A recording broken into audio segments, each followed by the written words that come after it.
जय महाकाल दोस्तों, कैसे हैं आप सभी लोग। आशा करता हूं आप सभी स्वस्थ होंगे। आज हम लेकर आए हैं आप लोगों के लिए एसएससी सीएचएसएल 2024 का रीजनिंग का एनालिसिस, जो हमारा 4 जुलाई 2024 को सुबह 11:45 से दोपहर 12:45 तक यानी कि दूसरी शिफ्ट में हमारा पेपर हुआ था। ठीक है, और ये वीडियो हमारा 14वां वीडियो है। इससे पहले हमारे 13 वीडियो और आ चुके हैं इसी रीजनिंग के एनालिसिस के। अगर आपने उन वीडियो को नहीं देखा है तो आप उन वीडियो को भी अवश्य देख लें, क्योंकि रीजनिंग से संबंधित जितनी भी समस्याएं आती हैं हमें, वो सारे के सारे प्रश्न उन वीडियो में अवेलेबल हैं। ठीक है, तो अगर आप उन वीडियो को देख लेते हैं तो मेरी गारंटी है कि आपका एक भी क्वेश्चन एसएससी का बाहर नहीं जाएगा। जो आप आने वाले एसएससी के पेपर देंगे ना, उसमें आपका एक भी क्वेश्चन बाहर नहीं जाएगा। तो आप एक बार उन वीडियो को भी अवश्य देख लें, और जो कोई परेशानी आ रही है सवाल में उसको आप अच्छे से समझ लें। और अगर आपके पास कोई ऐसा सवाल है जो आपको समझ में नहीं आ रहा है तो आप उस सवाल को हमें बताइए, हम आपको उसका डिटेल सॉल्यूशन बताएंगे। ठीक है, तो चलिए शुरू करते हैं हम बिना किसी देरी के। आज का हमारा पहला प्रश्न है, उस विकल्प आकृति का चयन करें जिसमें दी गई आकृति इसके भाग के रूप में अंतर्निहित है और वो ब्रैकेट में कह रहा है घुमाने की अनुमति नहीं है। इस प्रश्न में क्या होता है, हमारे पास एक आकृति दी होती है इस तरीके की, या कोई भी आकृति दी होगी और हमसे पूछेगा कि हमारे पास 4 ऑप्शन है, तो उन चारों ऑप्शनों में से किस ऑप्शन में ए वाली आकृति आपको मिल रही है, लेकिन इस आकृति को आप घुमा नहीं सकते हैं। ऐसे के ऐसे है, बीच आकृति में से आपको इसको निकालना है। ये बीच में कहीं छुपी होगी तो आपको देखना है बीच में आपकी कहाँ छुपी है। तो हमें दिखाई दे रहा है ए हमारी केवल चौथे ऑप्शन जो है ना, उस ऑप्शन में छुपी है। अब चौथे ऑप्शन में कहाँ छुपी है, आप उसको देखिए, यहाँ छुपी है। आपकी जो आकृति है ना, वो चौथे ऑप्शन में इस तरीके से छुपी है। तो आपको इस आकृति को, ये आकृति छुपी हुई रहती है, तो इस आकृति को हमें ढूंढना होता है। ठीक है, तो फिर हमारा ऑप्शन नंबर 4 बिल्कुल सही हो जाएगा। इस तरीके से इसको हम देखते हैं। बढ़ते हैं अब अगले प्रश्न की ओर। अगला प्रश्न है हमारे पास, यदि 23 जनवरी 2002 को बुधवार था तो 26 जनवरी 2007 को सप्ताह का कौन सा दिन रहा होगा। यहाँ कैलेंडर का सवाल है। कैलेंडर के सवाल में हम क्या करेंगे, सबसे पहले 23 जनवरी 2002 से लेकर 23 जनवरी 2002, ठीक है, कौन सी तारीख है, 23 जनवरी 2002 से हम चलेंगे 23 जनवरी 2007 तक। कहाँ तक, 23 जनवरी 2007 तक। एक ही तारीख जो होती है ना, उसमें हम जब चलते हैं तो हमें थोड़ी आसानी हो जाती है।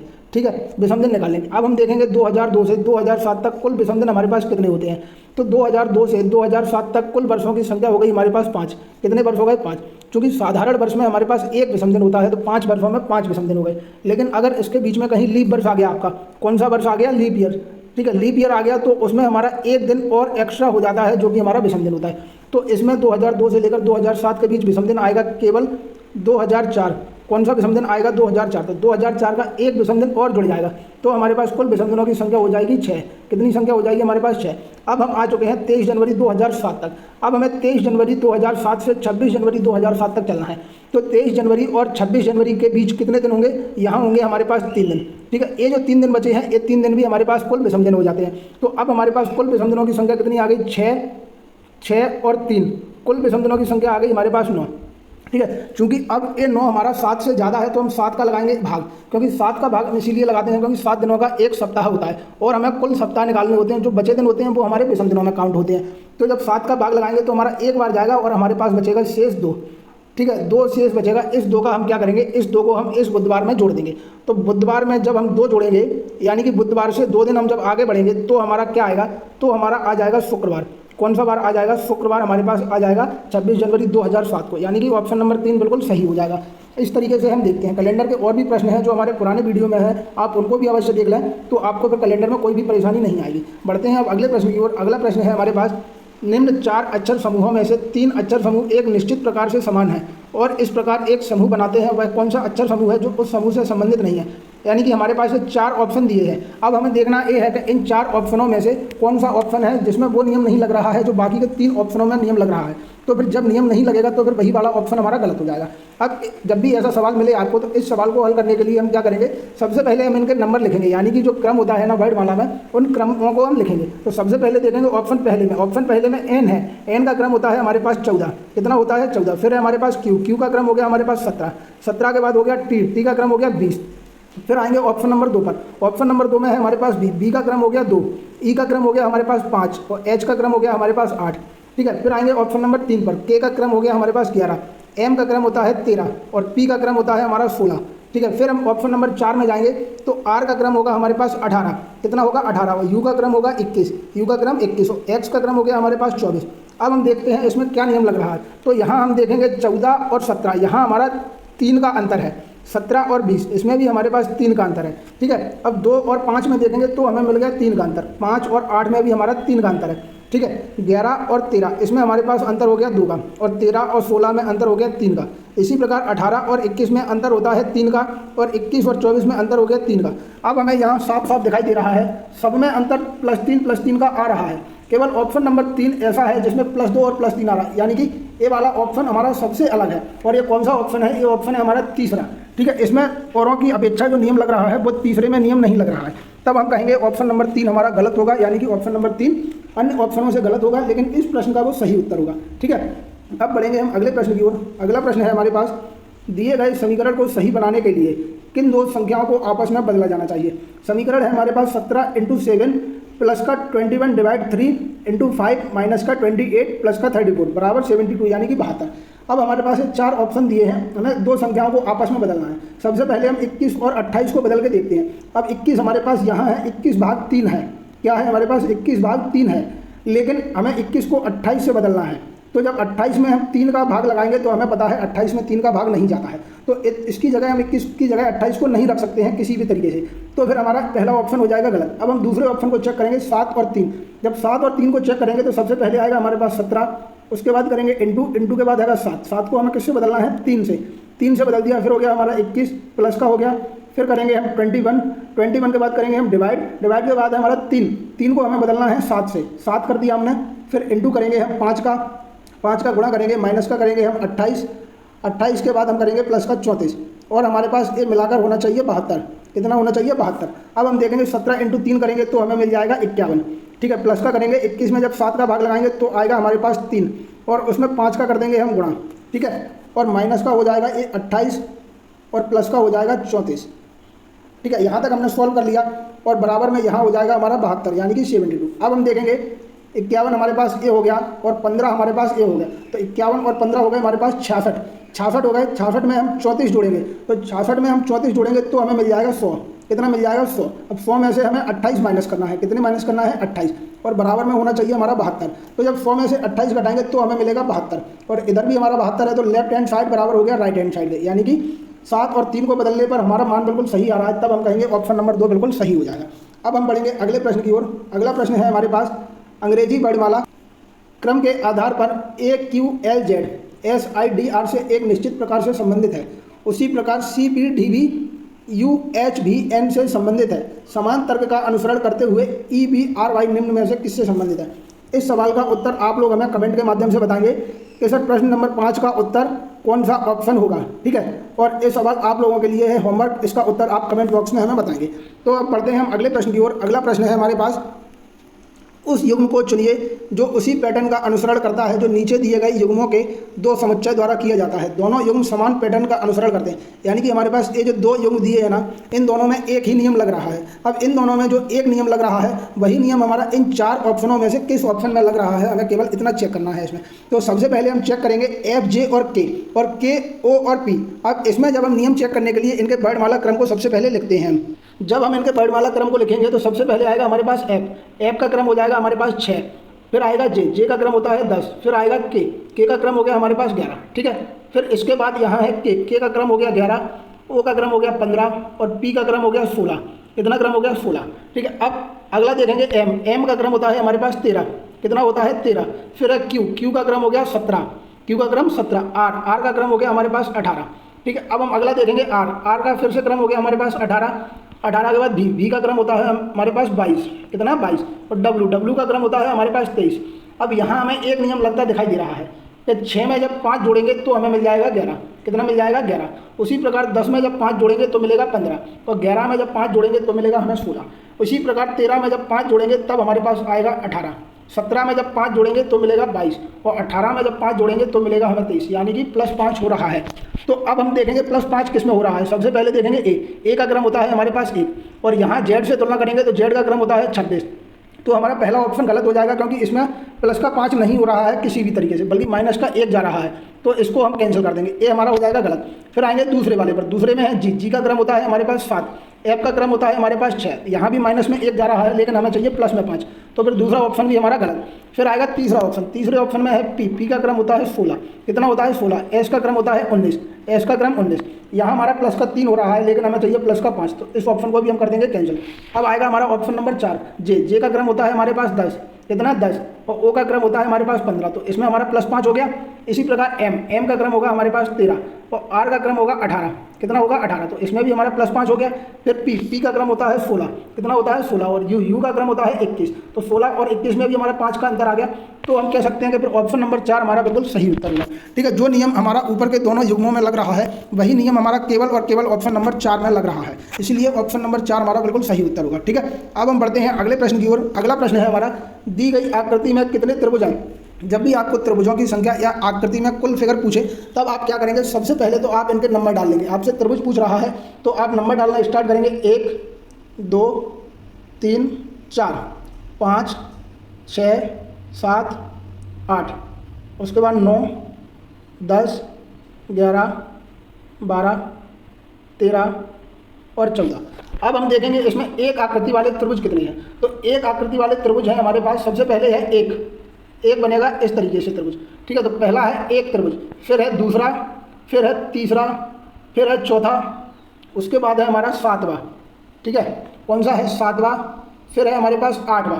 ठीक है, फिर एक आकृति वाला हम देखेंगे हमारे पास है 11, कौन सा है 11, फिर है 12, फिर 13 और फिर 14, और यहाँ एक त्रिभुज और बच रहा था, ये है हमारे पास 9, कौन सा है 9। तो एक आकृति वाले हमारे पास त्रिभुज हो गए इतने। अब हम देखेंगे दो आकृति वाले, तो दो आकृति वाले त्रिभुजों की संख्या हमारे पास कितनी है। तो दो आकृति वाले हम देखते हैं, तो सबसे पहला निकल कर आएगा 2 और 3, कौन सा आएगा हमारे पास 2 और 3, 2 और 3। इसके बाद है हमारे पास 7 और 8। ठीक है, 2 और 3 हो गया, इसके बाद है 7 और 8, फिर इसके बाद है 7 और 5, 7 और 5 हो गया। फिर हमारे पास फिर आएगा हमारे पास कौन सा 6 और 8, कौन सा हो जाएगा 6 और 8। ये हमारे पास हो गए दो आकृति वाले त्रिभुज, दो आकृति वाले त्रिभुज हो गए हमारे पास 4। अब हम देखेंगे एक और 2 से 3 आकृति वाला, तो 3 आकृति वाला हमारे पास त्रिभुज कोई बन नहीं रहा है। तो अब देखेंगे हम 4 आकृति वाला, 4 आकृति वाला त्रिभुज हमारे पास बन रहा है 5 6 7 और 8। ठीक है, ये वाला कौन कौन सा बनेगा 5 6 7 और 8। तो हमारे पास कुल त्रिभुजों की संख्या कितनी हो गई 1 2 3 4 5 6 7 8 9 10 11 12 13 14 15 और 1 16। कुल त्रिभुजों की कितनी संख्या हो गई, तो कुल त्रिभुज हो गए हमारे पास 16। ठीक है, इस तरीके से आपको निकालना है, पहले एक आकृति वाला, फिर 2 आकृति वाला, फिर 3, फिर 4 और फिर जितने आगे होते जाएंगे उतना हम निकालते जाएंगे। ठीक है, अब बढ़ेंगे हम अगले प्रश्न की ओर। अगला प्रश्न है हमारे पास, यदि 26 नवंबर 2013 को मंगलवार था तो 29 नवंबर 2018 को सप्ताह का कौन सा दिन रहा होगा। अभी हमने पिछला कैलेंडर का जो सवाल किया था वैसे ही इसको करना है हमें। सबसे पहले हमें 26 नवंबर 2013 से 26 नवंबर 2013 से लेकर 26 नवंबर 2018 तक विषम दिनों की संख्या निकालनी है। कहाँ तक 2018 तक विषम दिनों की संख्या निकालनी है। कुल कितने विषम दिन हो गए, तो हमारे पास 13 से लेकर 18 तक कुल वर्षों की संख्या हो गई कितनी 5 वर्ष में 5 विषम दिन हो गए। क्योंकि इसके बीच में एक लीप ईयर भी पड़ेगा, तो लीप ईयर में हमारा एक अलग से यानी कि एक ज़्यादा विषम दिन होता है। तो लीप ईयर हमारा कौन सा आएगा, तो लीप ईयर हमारा आएगा 2016। और मैंने आपको बताया था लीप ईयर किस ईयर को बोलते हैं जिसमें अंतिम 2 अंकों में हमारा 4 का पूरा भाग चला जाए। तो 2016 लीप वर्ष है, तो उसमें एक विषम दिन और हमारा ज़्यादा हो जाएगा। तो कुल विषम दिनों की संख्या हो गई हमारे पास 6। कितनी हो गई कुल विषम दिन 6। अब हम आ चुके हैं 26 नवंबर 2018। अब 26 नवंबर से हमें 29 नवंबर तक चलना है। तो 26 नवंबर और 29 नवंबर में कितने दिनों का अंतर है, तो यहाँ अंतर है हमारे 3 दिनों का। तो अब हमारे पास कुल विषम दिनों की संख्या हो जाएगी 6 और 3। कितने हो गए 6 और 3 बराबर हो गए हमारे 9 विषम दिन। अब 9 विषम दिनों में वैसे भी हम विषम दिन निकालेंगे तो 7 का भाग लगाएंगे और जो शेष बचेगा वो हमारा अंतिम विषम दिन हो जाएगा यानी कि 2। अब इस 2 को हम इस मंगलवार में जोड़ देंगे सीधा। तो मंगलवार में जब हम 2 जोड़ेंगे तो हमारे पास आ जाएगा गुरुवार। ठीक है, तो 29 नवंबर 2018 को हमारे पास हो गया गुरुवार। ठीक है, इस तरीके से हम इसको हल करेंगे। अब बढ़ेंगे हम अगले प्रश्न की ओर। अगला प्रश्न है हमारे पास, 3 कथनों के बाद 1 और 2 क्रमांकित निष्कर्ष दिए गए हैं। आपको इन कथनों को सत्य मानना होगा, चाहे वे सामान्यतः ज्ञात तथ्यों से अलग प्रतीत होते हों। आपको निश्चय करना है कि कौन सा या कौन से निष्कर्ष तार्किक रूप से दिए गए कथन या कथनों के अनुसार हैं। हमारे पास 2 कथन दिए हैं, 3 कथन दिए हैं और 2 निष्कर्ष दिए हैं और 4 ऑप्शन दिए हैं। तो हमें बताना है कि हमारा कौन सा निष्कर्ष सही है यानी कि कौन सा ऑप्शन सही है। सबसे पहले देखेंगे सभी अंतरिक्ष पवन हैं। तो यहाँ हम एक सर्कल बनाएंगे अंतरिक्ष का। ठीक है, सर्कल बना लिया हमने अंतरिक्ष का, इसको हमने लिख दिया अंतरिक्ष। ठीक है, अंतरिक्ष हो गया ये हमारा। अब कह रहा है सभी अंतरिक्ष पवन है, तो जितने भी अंतरिक्ष हैं ना हमारे, वो हमारे किसके अंतर्गत आ गए, वो हमारे आ गए पवन के अंतर्गत। ठीक है, अब कह रहा है कुछ पवन पृथ्वी है, तो पवन का इतना इतना हिस्सा पृथ्वी हो जाएगा हमारा। ठीक है, तो कुछ पवन पृथ्वी हो गए हमारे पास। अब कह रहा है कुछ अग्नि पृथ्वी है, यानी कि कुछ पृथ्वी अग्नि है, तो पृथ्वी हमारे पास हो गए अग्नि। इस तरीके से हम इसको हल करेंगे। अब निष्कर्ष में वो कह रहा है सभी पृथ्वी अंतरिक्ष हैं, तो सभी पृथ्वी हमारे पास अंतरिक्ष है क्या, हमारे पास केवल इतना इतना जो पृथ्वी है ना वो पवन के अंतर्गत आ रहा है, तो पृथ्वी और अंतरिक्ष नहीं हो सकते, तो पहला निष्कर्ष हो जाएगा हमारा गलत।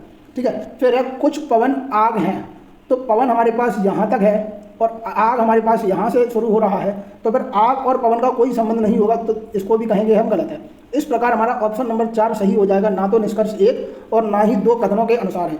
ठीक है, अब बढ़ेंगे हम अगले प्रश्न की ओर। अगला प्रश्न है हमारे पास, उस विकल्प आकृति का चयन कीजिए जिसमें दी गई आकृति उसके भाग के रूप में निहित है, घूर्णन की अनुमति नहीं है। फिर से हमारा वही पुराना वाला सवाल आ गया, इसमें भी हमें आकृति निकालना है, लेकिन यहाँ भी हमें घूर्णन की अनुमति नहीं है। तो अब हम देखते हैं हमारे पास इस तरीके से एक आकृति है। ठीक है, इस आकृति को देखना है हमें किस ऑप्शन में हमें मिल रही है, तो ए वाली आकृति हमें ऑप्शन नंबर 2 में मिल रही है। यहाँ हमारे पास ऐसी आकृति बन गई और उसके बाद ए आदि हो गई। ये आकृति क्या होती है, हमारी छुपी हुई आकृति होती है। ऐसी आकृति और किसी ऑप्शन में आपको नहीं मिल रही है, चाहे तो आप देख लें एक बार, तो फिर ऑप्शन नंबर 2 हमारा बिल्कुल सही हो जाएगा। ठीक है, इस प्रश्न में क्या होता है, हमें जो आकृति दी होती है ना वो हमारी चारों ऑप्शनों में से कहीं ना कहीं अंदर छुपी होती है, तो हमें वो छुपी हुई आकृति को पहचानना होता है और घुमाने की अनुमति नहीं होती है। हमारे पास जैसा सवाल है यानी कि जैसे ऑप्शन है वैसे ही ऑप्शनों में से हमें निकालना होता है। ठीक है, अब बढ़ते हैं हम अगले प्रश्न की ओर। अगला प्रश्न है हमारे पास, दी गई श्रृंखला को पूरा करने के लिए प्रश्न चिन्ह के स्थान पर कौन सा अक्षर समूह आएगा। हमारे पास वर्णमाला की श्रृंखला दी है और हमें बताना है प्रश्न चिन्ह के स्थान पर कौन सा अक्षर समूह आएगा। तो सबसे पहले यहाँ हम देखते हैं हमारे पास है यू का अगला अक्षर होता है बी। ठीक है, बी के बाद हमको पता नहीं है, और फिर है एक्स और फिर है वाई, यानी कि +1 जुड़ रहा है। यू में जब 1 जुड़ा तो हमें मिल गया बी, और बी में जब 1 जुड़ेंगे तो हमें मिल जाएगा डब्ल्यू। क्या मिल जाएगा, डब्ल्यू। इसी प्रकार टी का क्रम हो गया हमारा 20, कितना क्रम है 20। आर का क्रम हो गया हमारे पास 18। फिर प्रश्नवाचक है, प्रश्नवाचक के स्थान पर हमें पता नहीं है एन का क्रम हो गया हमारे पास 14, और फिर एल का क्रम हो गया हमारे पास 12। अब हमें दिखाई दे रहा है -2 हो रहा है यहाँ, और यहाँ भी -2 हो रहा है, तो यहाँ हम करेंगे फिर 16। जब 16 करेंगे तो यहाँ -2 हो जाएगा। 16 पे हमारे पास अक्षर होता है पी। कौन सा अक्षर होता है, पी। अब आएगा एच का क्रम होता है हमारे पास 8, के का क्रम होता है हमारे पास 11। फिर है प्रश्नवाचक चिन्ह क्यू का क्रम हो गया 17, और टी का क्रम हो गया 20। यहाँ भी हमें दिखाई दे रहा है प्लस का 3 जुड़ रहा है इसमें। ठीक है, 17 और 3 20 यहाँ भी, और यहाँ हम कर देंगे फिर 14 और 3 17 हो जाएगा, तो 14 पे हमारा आता है एन। क्या आता है, एन। फिर हम देखेंगे एस का क्रम होता है 19, कितना क्रम है 19। फिर है ओ का क्रम है 15। फिर है प्रश्नवाचक चिन्ह, फिर है जी का क्रम होता है हमारे पास कितना, 7। फिर है सी का क्रम हो गया 3। यहाँ भी हमारे पास 4 का अंतर हो रहा है, यहाँ भी 4 का अंतर हो रहा है, तो यहाँ हम करेंगे फिर 11। कितना करेंगे, 11 पे हमारे पास होता है के, तो हमारे पास आ गया WPN के, यानी कि ऑप्शन नंबर 3 हमारा बिल्कुल सही उत्तर हो जाएगा। इस तरीके से हम चेक करेंगे, तो पेपर में क्या है आपको इतना टाइम नहीं लगना है। यहाँ तो क्या है आपको समझा रहे हैं इसलिए इतना टाइम लग रहा है सवाल में। पेपर में तो समझाना किसी को होता नहीं है, बस हमें खुद करना होता है, तो हमें जैसे ही इसमें अंदर समझ में आया तुरंत हम टिक कर देते हैं उसमें। ठीक है, अब बढ़ेंगे हम अगले प्रश्न की ओर। अगला प्रश्न है हमारे पास, नीचे दर्शाए गए अनुसार एक कागज को मोड़कर काटा जाता है, खोलने पर यह कैसा दिखाई देगा। हमारे पास एक चौकोर कागज है, इसमें क्या है, एक फोल्ड किया गया है। एक फोल्ड मैंने बताया था आपको, एक फोल्ड के आपको खोलने पर 2 चित्र दिखाई देंगे, और 2 फोल्ड करने के बाद आप जो चित्र काटेंगे ना वो आपको 4 चित्रों में मिलेंगे। तो हमारे पास एक फोल्ड करके 2 चित्र काटे गए हैं, तो 2 चित्र काटे गए हैं तो हमें कितने चित्र मिलेंगे, 4। अब फोल्ड हमारा एक है, तो फिर हम देखेंगे जो कॉर्नर पर होता है ना, ये हमारे पास कॉर्नर पर है। जब ये खुलेगा तो हमारा इस कॉर्नर पर आ जाएगा पहले तो, और ये हमारा बीच में है, तो खुलने के बाद इसी से चिपक के आ जाएगा बिल्कुल बीच में। ठीक है, तो फिर इस कंडीशन में हमारा ऑप्शन नंबर जो है ना 2, ऑप्शन नंबर 2 हमारा बिल्कुल सही उत्तर हो जाएगा। ठीक है, इस चीज़ को हमें याद रखना है। अब बढ़ेंगे हम अगले प्रश्न की ओर। अगला प्रश्न है हमारे पास, अंग्रेजी वर्णमाला क्रम के आधार पर दी गई श्रृंखला में प्रश्न चिन्ह के स्थान पर क्या आना चाहिए। हमारे पास श्रृंखला दी है MKH PNK SQN BTQ और प्रश्नवाचक चिन्ह है। हमें इसमें बताना है प्रश्नवाचक के स्थान पर क्या आएगा। तो इसमें क्या है, हम वर्णमाला के अनुसार इसके क्रम लिख लेते हैं। तो M का क्रम हो गया हमारे पास 13, ठीक है, P का क्रम हो गया 16, S का क्रम हो गया 19 और B का क्रम हो गया 22। तो यहाँ हम देख रहे हैं +3 +3 +3 फिर +3 हो जाएगा। तो अगला जो प्लस का 3 होगा वो होगा हमारा 25, और 25 पे हमारे पास आता है 22। ठीक है, फिर है K का क्रम हो गया 11, N का क्रम हो गया 14, Q का क्रम हो गया 17 और T का क्रम हो गया 20। तो फिर से +3 11 14 17 20 फिर हो गया हमारे पास 23 पे हमारे पास आता है W। क्या आता है W, फिर H 8, 11, N का 14, Q का 17, फिर 11, 8, 11, 14, 17, फिर होगा हमारे पास यहाँ 20, 20 पे आ जाएगा हमारा T बाई WT, यानी कि ऑप्शन नंबर 2 हमारा बिल्कुल सही उत्तर हुआ। अब बढ़ते हैं हम अगले प्रश्न की ओर। अगला प्रश्न है हमारे पास, एक निश्चित कूट भाषा में हैंड्स आर डर्टी को CABXVP लिखा जाता है और डर्टी थिंग्स फ्लाइज को BYVPCB लिखा जाता है। उसी कूट भाषा में डर्टी को कैसे लिखा जाएगा? इस सवाल में क्या है, हम कॉमन देखते हैं। दोनों में हमारे पास कॉमन निकल के आ रहा है डर्टी। क्या कॉमन आ रहा है? डर्टी। जब डर्टी इधर कॉमन आ गया तो हम दूसरी साइड देखेंगे। दूसरी साइड हमारे पास कॉमन क्या निकलेगा? दूसरी साइड कॉमन निकलेगा V और P। ठीक है, VP कॉमन निकल के आ गया तो डर्टी के लिए हमारे पास हो जाएगा फिर VP। ठीक है, इस तरीके से इसको हम कॉमन देख के हल करेंगे। अब बढ़ेंगे हम अगले प्रश्न की ओर। अगला प्रश्न है हमारे पास, उस विकल्प का चयन करें जिसमें दी गई आकृति सन्निहित है, गुणन की अनुमति नहीं है। यहाँ हमारे पास एक आकृति है, इस आकृति में हमें देखना है ए वाली आकृति हमारी किस ऑप्शन में छुपी हुई है। तो हम देखेंगे यहाँ ऑप्शन नंबर 1। ऑप्शन नंबर 1 में हमारे पास कुछ इस तरीके से आकृति दी है। ठीक है, तो ए वाली आकृति हमारी यहाँ और ऐसे बन रही है, तो हम कह देंगे फिर कि ऑप्शन नंबर 1 हमारा बिल्कुल सही उत्तर हो जाएगा। दी गई आकृति हमारे ऑप्शन नंबर 1 में हमें मिल रही है। ठीक है, तो जो छुपी हुई आकृति होती है उसको हम इस तरीके से देखते हैं। अब बढ़ेंगे अगले प्रश्न की ओर। अगला प्रश्न है हमारे पास, उस समुच्चय का चयन कीजिए जिसमें संख्याएं ठीक उसी प्रकार संबंधित हैं जिस प्रकार दिए गए समुच्चयों की संख्याएं संबंधित हैं। यानी कि इन दोनों समुच्चयों में जो संबंध है ना, वही संबंध हमारा इन 4 ऑप्शनों में से किस ऑप्शन में है। तो सबसे पहले देखेंगे 3, 12, 26। तो 3, 12 और 26। यहाँ हम देखेंगे 3 इंटू करेंगे 12 तो हो गया हमारे पास कितना? 36। और इसमें से हम करेंगे माइनस का 10 तो हमें मिल जाएगा 26। इसी प्रकार 7 इंटू 9 करेंगे, अगला जो समुच्चय है उसमें, तो 7 इंटू 9 करेंगे तो हो गया हमारे पास 63। इसमें से जब हम 10 घटाएंगे तो हमें मिल जाएगा 53। बिल्कुल सही है हमारा। अब हम देखते हैं किस ऑप्शन में आ रहा है। 7 इंटू 5 करेंगे, तो 7 इंटू 5 करेंगे तो हमें मिल जाएगा 35। 35 में से जब हम 10 घटाएंगे तो हमें मिलेगा 25। कितना मिलेगा? 25। और 25 हमारा दिया है तो ऑप्शन नंबर 1 हमारा सही हो जाएगा। ठीक है, अब बढ़ेंगे हम अगले प्रश्न की ओर। अगला प्रश्न है हमारे पास, 11 का संबंध एक निश्चित तर्क से 121 से है। उसी तर्क का अनुसरण करते हुए 21 का संबंध 441 से है। उसी तर्क का अनुसरण करते हुए 31 का संबंध निम्न में से किससे है? तो यहाँ हमें अगर वर्ग याद रखने होंगे सबसे पहले। ठीक है, वर्ग और वर्गमूल। तो हमें पता है 11 है ना, 11 का वर्ग हमारे पास होता है 121। कितना होता है? 121। और 21 का वर्ग होता है हमारे पास 441। तो दी हुई संख्या का हमें वर्ग दिया है तो हम फिर देखेंगे 31। 31 का जब हम वर्ग करेंगे तो 31 का वर्ग हमारे पास आ जाएगा 961, 961। ऑप्शन नंबर 2 हमारा बिल्कुल सही उत्तर होगा। ठीक है, अब बढ़ते हैं हम अगले प्रश्न की ओर। अगला प्रश्न है हमारे पास, निम्न में से कौन सी संख्या दी गई श्रृंखला में प्रश्न चिन्ह के स्थान पर आएगी? श्रृंखला दी है हमारे पास, इस श्रृंखला में हमें देखना है कौन सी संख्या प्रश्न चिन्ह के स्थान पर आएगी। इस श्रृंखला में हम सबसे पहले क्या है, अंतर देखते हैं। तो 93 और 111, इसमें हमारा अंतर होता है 18 का। कितने का अंतर हो गया? 18। फिर हम देखेंगे 111 और 139, यहाँ अंतर हो गया हमारा 28 का। ठीक है, फिर अगली संख्या में हम देखेंगे 139 और 157, यहाँ अंतर फिर से हमारा आ गया 18 का। ठीक है, 157, 185 में अंतर 28 का, 185 और 203 में अंतर 18 का। हमें दिखाई दे रहा है 18, 28, 18, 28। यहाँ 18 है तो अगला क्या हो जाएगा हमारा? हो जाएगा 28। जब 203 में हम 28 जोड़ेंगे तो हमें मिल जाएगा 231, यानी कि ऑप्शन नंबर 3 सही उत्तर हो जाएगा। अब बढ़ते हैं हम अगले प्रश्न की ओर। अगला प्रश्न है हमारा, यदि ई का अर्थ भाग, यू का अर्थ गुणा, ए का अर्थ प्लस और सी का अर्थ माइनस है तो निम्न समीकरण में प्रश्न चिन्ह के स्थान पर क्या आएगा? इस समीकरण में हमें अक्षरों के स्थान पर चिन्हों को बदलना है। तो सबसे पहले है ए, तो लिखेंगे हम 16, ए के स्थान पर है प्लस, प्लस कर देंगे हम 24 का, 24 के बाद है सी, सी का करेंगे हम माइनस, माइनस हो गया हमारा 30, 30 के बाद है ई का हो गया भाग, भाग लगाएंगे हम 15 का, 15 के बाद है यू का अर्थ है गुणा, गुणा कर देंगे हम 9 का। ठीक है, अब यहाँ हमें देखना ये होता है जब गुणा और भाग दोनों एक साथ दिए हों तब हम सबसे पहले करेंगे भाग को हल। तो 16 और 24 को जब हम जोड़ेंगे तो हमारे पास हो जाएगा 40। कितना होगा? 40। माइनस करेंगे 30 में जब 15 का भाग लगाएंगे तो हमारे पास आएगा 2, और 2 में कर देंगे हम 9 का गुणा। ठीक है, यहाँ हमारा हो गया 40, माइनस करेंगे 18 का, तो 40 में से जब 18 जाएंगे तो हमारे पास बचेगा 22। कितना आएगा? 22, यानी कि ऑप्शन नंबर 3 सही उत्तर हो गया। अब बात करेंगे हम अगले प्रश्न की। अगला प्रश्न है हमारे पास, यदि निम्न आकृति श्रृंखला को जारी रखना हो तो कौन सी आकृति प्रश्न चिन्ह के स्थान पर आएगी? हमारे पास 4 आकृतियां दी हैं, इन चारों आकृति में हमें देखना है कि प्रश्न चिन्ह के स्थान पर अगली आकृति कौन सी आएगी। तो यहाँ हम क्या करेंगे, सबसे पहले कोई भी एक ऐसा अक्षर देख लेंगे जिसका क्रम बदल रहा हो। तो सबसे पहले हम यहाँ देखते हैं 3, पहला अक्षर जो है ना वो 3 देखेंगे।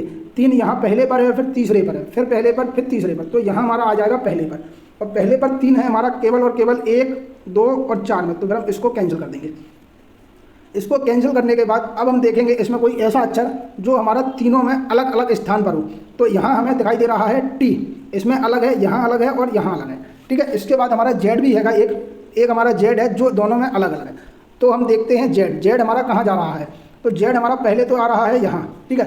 फिर इसके बाद हमारे पास जेड जा रहा है ऊपर चला गया, मतलब कि ऐसे गया, देखो पहले तो गया ऐसे, फिर जेड आ गया यहाँ, फिर जेड पहुँच गया यहाँ, ठीक है। फिर जेड आ गया यहाँ, तो जेड पहुँच गया यहाँ। अब जेड को हमें कहाँ पहुँचाना है, जेड को हमें यहाँ अगर हम लेके जा रहे हैं तो जेड हमारा किसी भी ऑप्शन में नहीं आ रहा है यहाँ। तो फिर जेड जो है ना, फिर जेड को अभी हम छोड़ देते हैं। फिर हम देखते हैं कोई एक ऐसा अक्षर जो हमें यथावत जगह पर मिल जाता है। तो फिर हम देखते हैं 6 पहले में यहाँ पर है, फिर यहाँ पहुँच गया, फिर से यहाँ आ गया, फिर ऊपर पहुँच गया। तो अगले में 6 जो होगा वो बीच में आएगा, और बीच में केवल और केवल 6 हमें मिल रहा है। इसमें भी था, लेकिन ये हमारा गलत हो गया। तो फिर ऑप्शन नंबर 2 हमारा बिल्कुल सही हो जाएगा, ठीक है। इस तरीके से हम इसको चेक करेंगे, क्योंकि दूसरे वाले ऑप्शन में हमारी सारी कंडीशन अप्लाई हो रही हैं, ठीक है। अब बढ़ेंगे हम अगले प्रश्न की ओर। अगला प्रश्न है हमारे पास, दी गई श्रृंखला में प्रश्न चिन्ह के स्थान पर क्या आना चाहिए। हमारे पास श्रृंखला है 77, 79 यानी कि 79, उसके बाद है 83, फिर है हमारे पास 89, फिर है हमारे पास 97, और फिर है प्रश्नवाचक चिन्ह। अब हमें बताना है प्रश्नवाचक के स्थान पर क्या आएगा। तो यहाँ हम अंतर देखेंगे, 77 और 79 में अंतर होता है हमारा 2 का, 79 और 83 में अंतर हो गया 4, 83 और 89 में अंतर हो गया 6 का, 89 और 97 यहाँ अंतर हो गया हमारा कितना, 8 का, ठीक है। अब यहाँ क्या है, 2 आगे बढ़ रहा है, 2, 4, 6, 8, तो अगला हो जाएगा फिर हमारा 10। जब 97 में हम जब 10 जोड़ेंगे तो हमें मिल जाएगा 107। ऑप्शन नंबर 1 बिल्कुल सही होगा। अब बढ़ते हैं हम अगले प्रश्न की ओर। अगला प्रश्न है हमारा, उस विकल्प आकृति का चयन कीजिए जिसमें दी गई आकृति निहित है और घूर्णन की अनुमति नहीं है। ये वाला जो हमारा पेपर हुआ था ना, मतलब ये वाली जो शिफ्ट हुई थी ना, उसमें हाइड आकृति जो छुपी हुई आकृति है ना, बहुत सवाल आए हैं इसके। तो हमें बहुत ही ध्यानपूर्वक देखना है। हमारे पास इस तरीके की आकृति बन रही है, ठीक है। तो इस आकृति को हमें देखना है किस ऑप्शन में है। देखो एक तो हमारे पास बन रही है यहाँ एक आकृति हमें बिल्कुल सीधी सीधी दिखाई दे रही, लेकिन ये वाली जो लाइन है ना, ये हमारी सबसे कॉर्नर से स्टार्ट हो रही है, लेकिन यहाँ बीच से स्टार्ट है। तो फिर इसको हम करेंगे कैंसिल, और किसी में लाइन आ नहीं रही है, तो फिर ये दोनों भी हमारे कैंसिल हो गए। क्योंकि बचा दूसरा है तो वो तो ऑटोमेटिक सही हो जाएगा, लेकिन हम चेक भी करेंगे तो हमारा इस तरीके से होगा, और हमारी जो लाइन होगी ना वो बीच में से ये निकल कर आ गई, इस तरीके से हो गया। तो फिर ऑप्शन नंबर 2 बिल्कुल सही हो जाएगा। अब बढ़ेंगे अगले प्रश्न की ओर। अगला प्रश्न है हमारा, यदि ए का अर्थ भाग, बी का अर्थ गुणा, सी का अर्थ प्लस, डी का अर्थ माइनस है, तो निम्न समीकरण में प्रश्न चिन्ह के स्थान पर क्या आएगा। समीकरण है हमारे पास 16 के बाद है बी का अर्थ है हमारे पास गुणा करेंगे हम 8 का, 8 के बाद है डी का अर्थ है माइनस का करेंगे हम 51, फिर है ए में करेंगे हम भाग करेंगे हम 3 का, फिर है हमारे पास सी का अर्थ है प्लस का कर देंगे हम 57। अब यहाँ हम इसका गुणा करेंगे तो 16 × 8 करेंगे, तो 16 × 8 बराबर होता है 128, माइनस करेंगे 51 में 3 का भाग लगाएंगे तो हमें मिलेगा 17, और यहाँ हो गया हमारा प्लस का 57, कितना हो गया 57। अब 128 और 57 कितना हो गया हमारे पास, 128 और 57 हो गया 185, कितना हुआ 185 में से हम घटा देंगे 17, तो 185 में से माइनस हम 17 करेंगे तो हमें मिल जाएगा 168, यानी कि 168 हमारा ऑप्शन नंबर 3 बिल्कुल सही हो जाएगा। अब बढ़ते हैं हम अगले प्रश्न की ओर। अगला प्रश्न है हमारे पास, दी गई श्रृंखला में प्रश्न चिन्ह के स्थान पर क्या आना चाहिए। श्रृंखला है हमारे पास 77, 88, 101 और 116, छोटी श्रृंखला है और प्रश्नवाचक चिन्ह। अब हमें देखना है, सबसे पहले क्या है, अंतर देखते हैं। जब अंतर नहीं बनता है तब हम और कोई ट्राई करेंगे। तो 77 और 88 इन दोनों में अंतर है हमारा 11 का, 88 और 101 यहाँ अंतर हमारा होगा 13 का, 101 और 116 यहाँ अंतर होगा 15 का। तो हम देख रहे हैं 11, 13, 15, तो अगली संख्या होगी फिर 17। तो जब 116 में हम 17 जोड़ेंगे तो हमें मिल जाएगा 133, तो ऑप्शन नंबर 1 बिल्कुल सही हो जाएगा। अब बढ़ेंगे हम अगले प्रश्न की ओर। अगला प्रश्न है हमारे पास, एक निश्चित कूट भाषा में a प्लस बी का अर्थ है a बी की माँ है, a माइनस बी का अर्थ है a बी की बहन है, a इंटू बी का अर्थ है a बी की पत्नी है, और a भाग बी का अर्थ है a बी का बेटा है। उपरोक्त के आधार पर यदि z into by divide x minus भी प्लस w है, तो z का w से क्या संबंध है। सबसे पहले हम z और y में संबंध देखेंगे। बीच में इंटू है, इंटू का अर्थ है हमारे पास पत्नी, तो z जो है ना वो हमारी y की हो जाएगी पत्नी। कौन हो गई, पत्नी। तो z हो गया माइनस, y हो गया प्लस, और बीच में आ गया वाइफ, ठीक है। अब बात करेंगे हम y और x के बारे में। बीच में है डिवाइड का अर्थ है बेटा, यानी कि y x का हो गया बेटा, y x का हो गया बेटा, तो बीच में लिख देंगे हम सन माने हो गया बेटा। अब कह रहा है वो x माइनस भी, माइनस का अर्थ है a b की बहन है, यानी कि x कौन हो गई, भी की बहन हो गई, तो x हो गया हमारा माइनस, ठीक है। और यहाँ हम कर देंगे सिस्टर, बहन, x हो गई हमारी बहन। अब v प्लस w इन दोनों के बीच है प्लस का अर्थ है माँ, तो v w की माँ है, तो v हमारी w की कौन हो गई, माँ। तो यहाँ हो गया हमारा माइनस, और यहाँ हमने कर दिया मदर, और डब्ल्यू के बारे में हमें पता नहीं है माइनस है या प्लस, ठीक है। अब वो आपसे पूछ रहा है जेड का डब्ल्यू से क्या संबंध है, मतलब कि जेड डब्ल्यू का कौन है, ठीक है। डब्ल्यू के बारे में नहीं पूछेगा, वो पूछेगा आपसे दूसरे के बारे में। तो जेड का डब्ल्यू से क्या संबंध है, यानी कि जेड डब्ल्यू का कौन है। तो जेड डब्ल्यू की कौन आ रही है, ये दोनों हो गए पति पत्नी और इनकी माता हो गई कौन, एक्स। तो जेड एक्स की कौन हो गई, बहू, यानी कि डॉटर इन लॉ, ठीक है। और भी कौन हो गई, एक्स की बहन।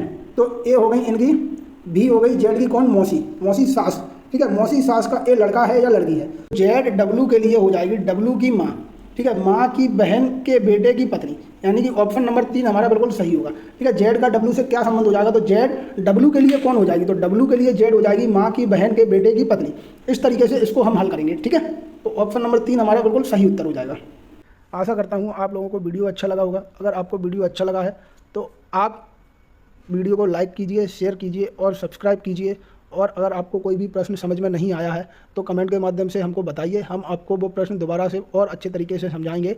हमारी यही कोशिश है कि आप अच्छे से समझें इसको और आपको पेपर में कोई भी दिक्कत ना आए, ठीक है। अगर आपको कोई भी प्रश्न समझ में नहीं आता है तो आप अपना प्रश्न हमें कमेंट में बताएं।